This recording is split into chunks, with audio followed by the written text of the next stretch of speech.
Vamos lá, terceiro ano dando continuidade aí da nossa discussão de sociologia aqui nesse novo formato, né? Eu vou logo dizendo que faremos isso em duas partes, tá? Pois vai se tornar algo mais demorado e para nossa linguagem é melhor que a gente divida o que a gente vai discutir, que é a segunda parte de teoria social, não é? Em duas partes, né? Para ficar menos pesado, não é?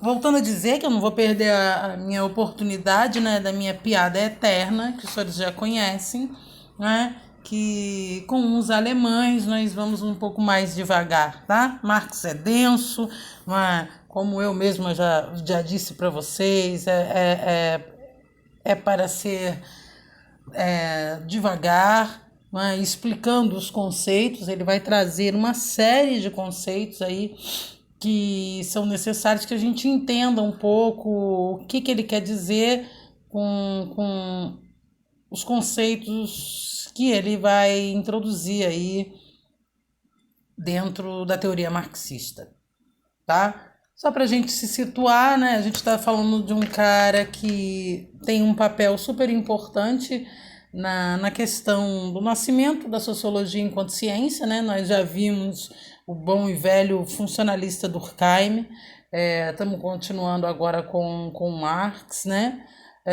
Vamos dar uma localizada no Marx, né? O Marx era um filósofo, era economista e era historiador aí de origem alemã, né?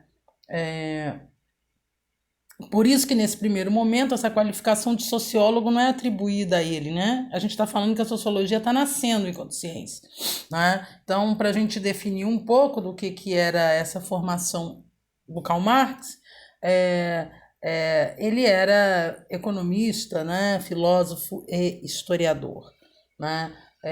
E aí o interesse, né, nesse pensamento é conseguir, né, um amplo entendimento que ele quer buscar, científico, da sociedade capitalista, não é? Que é essa sociedade que ele está observando a partir dessas transformações ocorridas pós-revolução industrial e vivenciando, não é, durante o século XIX. Vamos lembrar aqui também, sempre para localizar historicamente, que o Marx nasce em 1818, né, e morre em 1883, se não me engano, né? Isso sim, 1883. Então ele vive aí, não é, no século XIX, e as análises que ele está fazendo tem a ver com essa realidade pós-industrialização que ele está observando, né?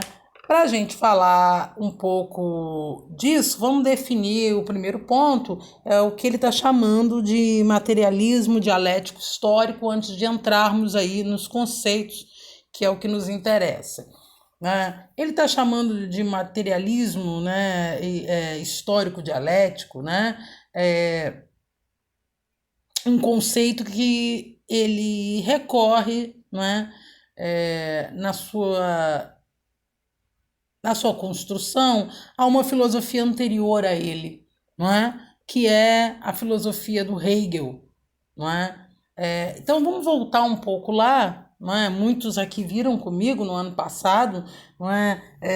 O que o Hegel, não é, está falando sobre a questão da dialética, que é a parte que o Marx vai fazer uma releitura, vai se apropriar, não é? E reinterpretar. É importante que a gente entenda, não é? Para o Hegel, não é? A realidade, entender a realidade, ocorre pela compreensão de ideias que são produzidas pelos homens ao longo da história. Vamos entender o que o Hegel está falando disso. Então, segundo o Hegel, né, essas ideias são sempre construídas dentro de um movimento que ele vai chamar de um movimento de afirmação-negação. Né? a gente explicou isso sobre os ciclos, né, do qual se resulta sempre uma nova ideia que dá início a um novo ciclo e assim sucessivamente. Então ele está dizendo, não é, que existe uma relação, não é, do surgimento de novas ideias que se dão através de uma relação dual. Vamos entender melhor ainda isso. Essa afirmação, ou seja, uma ideia, a gente vai chamar de tese, não é? E a sua negação, a negação dessa ideia e o início de um novo, né, da possibilidade de um novo ciclo, a gente chama de antítese, não é? Essa conclusão que é gerada entre uma tese e uma antítese, não é? A oposição entre essas duas ideias e o conflito dessas duas ideias seria uma síntese, e essa síntese daria início a um novo ciclo. Então, para o Hegel, não é, ao olhar o movimento histórico, não é, surge uma ideia, sua antítese, a síntese disso e, a partir disso, uma continuidade. Não é? Então, por que a gente voltou lá no Hegel? Para entender o que o Marx está chamando aí de materialismo histórico dialético. Aí o Marx, né, ele vai negar esse idealismo hegeliano, ou seja, ele vai negar que esse ciclo tem a ver com essas ideias, não é? Ele coloca a prática concreta, não é, como fonte para a gente compreender a realidade. O que significa isso? Que do Hegel, o Marx vai herdar, vai se apropriar do uso da dialética para o entendimento dos processos históricos. Ele vai dizer que, ok, é dual, mas ele vai substituir essa ideia, não é? Por isso o idealismo hegeliano, pelas relações materiais. Não é? Então ele está dizendo que não são mais. Não, a ideia e a antítese dessa ideia. Ele está dizendo que são as transformações nas relações materiais dos homens, não é? Que devem ser observadas. Ok. Então, isso para a gente entender essa primeira parte sobre o que ele está chamando aí de materialismo histórico dialético. Não é?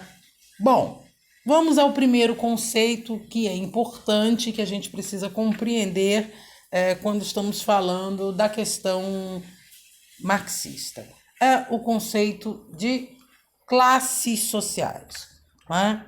Bom, ele está chamando de classe social algo que pode ser definido, não é, como um grupo de agentes sociais nas mesmas condições no processo de produção e que possuem afinidades políticas e ideológicas. Então, uma classe ela é formada por um grupo de pessoas que têm afinidade política e ideológica e que estão na mesma condição, não é? Quando a gente analisa o processo de produção da sociedade capitalista. Não é? Então, segundo Marx, essa divisão da sociedade em classes, não é? Estratificar, dividir as sociedades em classes é uma consequência, não é, dos papéis que ele vai chamar de desiguais que os grupos sociais têm nesse processo de produção. Em outras palavras, no processo de produção industrial, ele está dizendo que essa forma, essa divisão desses grupos, nasce a partir de uma desigualdade entre eles. Então, de acordo com a teoria marxista, em todas as sociedades capitalistas existe, então, uma classe, um grupo, uma classe social dominante que controla direta ou indiretamente o Estado e as classes dominadas por essa classe. Não é? Essa classe dominante seria aquela que impõe, não é, uma estrutura social mais adequada para conseguir perpetuar essa exploração da força de trabalho. Então, o que ele está dizendo é que há uma relação aí de uma dualidade, de uma oposição, a gente vai ver isso devagar, mais para frente, que faz com que nessa divisão de classes, não é, ela seja estratificada e dividida de uma forma em que uma classe, não tem aí, faz aí, não é, uma manutenção da exploração dessa força de trabalho. Então, a gente já entendeu o que ele está chamando de classes sociais, não é? E de que essa divisão por classes sociais, né, de acordo com esses grupos, tem a ver com uma consequência desse processo industrial. Bom, entendendo o que são classes sociais, a gente parte para um segundo conceito tão importante quanto de classes sociais dentro dessa teoria do materialismo dialético histórico. Né? O conceito aqui central é o conceito de luta de classes. Né? Lembrem que assim, o conceito central da teoria anterior que nós vimos era o conceito de fato social do Durkheim. Aqui o Marx vai trazer para nós o conceito de luta de classes como um conceito importantíssimo, a base para se compreender, não é, essa análise sociológica que ele está fazendo. Vamos lá. Esse conceito de luta de classes, ele está relacionado às classes sociais que nós vimos anteriormente. Ou seja, né, para ele, entre as classes de cada sociedade, existe uma luta constante, né, por interesses que são opostos. Na sociedade capitalista, essa divisão ocorre, de que forma? Ele está dizendo que quando se constitui essa sociedade, há uma apropriação desses meios de produção por um grupo de pessoas, pelos burgueses, ou seja, que são donos, se tornam donos dos meios de produção. E um outro grupo no qual, nessa divisão, que ele classifica como desigual, um outro grupo que é explorado, explorado devido a quê? A sua capacidade e força de trabalho. Este grupo, ou seja, aqueles que se tornarão os trabalhadores que vão vender a sua força de trabalho, ele está chamando de proletariado. Então, o que ele chama de luta de classes é uma oposição entre a burguesia e o proletariado. E se há uma oposição entre essas classes, o terceiro conceito, que veremos hoje, que é o conceito de mais-valia. E aí, para aplicar o entendimento do que o Marx está chamando de mais-valia, ele está querendo dizer que os trabalhadores, esses que vendem a sua força de trabalho, são economicamente explorados. E esses patrões vão obter um lucro a mais a partir do que ele chama de mais-valia. Esse é um conceito difícil, mas para a gente conseguir compreender, ele está aí exemplificado. Quando o trabalhador vende a força de trabalho, vamos por exemplo, para a gente tentar entender. Imagina que um determinado funcionário demore 2 horas para fabricar um determinado produto. Nesse período, ele produz o suficiente para pagar todo o seu trabalho. Entretanto, este funcionário permanece mais tempo na fábrica e recebe o equivalente à produção de apenas um destes produtos. O custo da produção ele vai continuar o mesmo, assim como o salário do funcionário, que receberá menos para gerar mais lucro. Não sei se alguns lembram, é exatamente aquilo que este funcionário não recebe, mas que ele produz, compreende o que o Marx está classificando aí como o conceito de mais-valia. Se tem um lucro natural pelo produto, por aquilo que se produz, e aí a gente está falando do lucro da venda, o caso específico da relação na luta de classes, ele está falando de um outro tipo de lucro, né? Que é exatamente aquilo que é apropriado, né? Uma parte que é apropriada, né, desse valor, apropriada através de quê? De um trabalho que é excedente, né? Um trabalho que não é pago. Né? É um conceito difícil, mas quando nós tivermos aí o nosso encontro na aula online do Hangouts, a gente pode aí tirar as dúvidas, né? É preciso compreender o que é mais-valia e diferenciar o conceito de mais-valia, não é? Em relação ao simples conceito de lucro. Né? Ele está falando de um tipo de lucro específico que ele está chamando de mais-valia. Tá? E por último, o conceito de alienação. Tá? A gente vai ver isso em duas partes, como eu já tinha falado. Tá?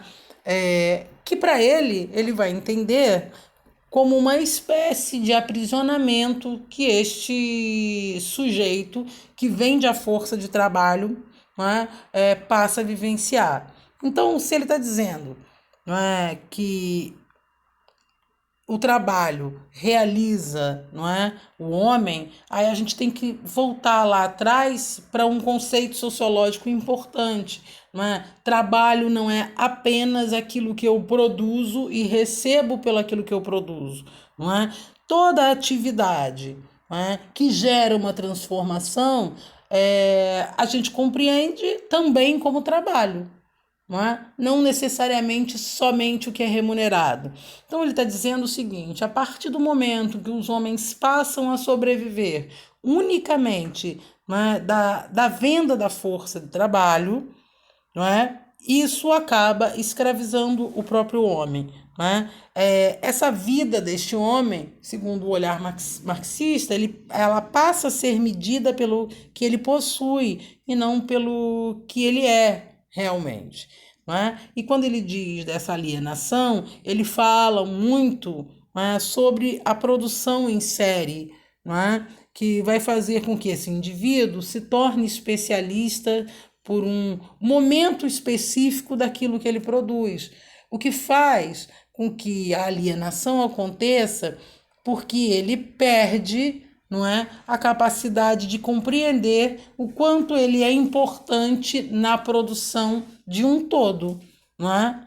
Pensem, para conseguir entender isso, e a gente conversa na aula online, né, principalmente no filme do Chaplin, que a gente gosta de exemplificar para falar disso, sobre a produção em série. Não é? Ele está dizendo que o sujeito se torna alienado porque ele acaba perdendo a noção do quanto ele é primordial e do quanto ele é importante neste processo de produção. Então, e o Marx também vai caracterizar que existem formas distintas de alienação. Tá? Ele vai se debruçar e vai falar muito sobre uma específica que é essa econômica. Mas para ele, né, entre as diferentes formas de alienação, também está, né, a crítica que ele faz à questão do Estado, a crítica que faz à questão da religião. Mas o principal ponto de análise dele, a partir desse conceito, né, seria por essa alienação de fundo econômico, né, já que essa sociologia é voltada, né, como a gente já está discutindo aqui, para um materialismo histórico dialético. Tá? A gente vai parando por aqui para continuar em uma segunda parte com alguns outros conceitos aí da teoria social marxista. Beijo grande.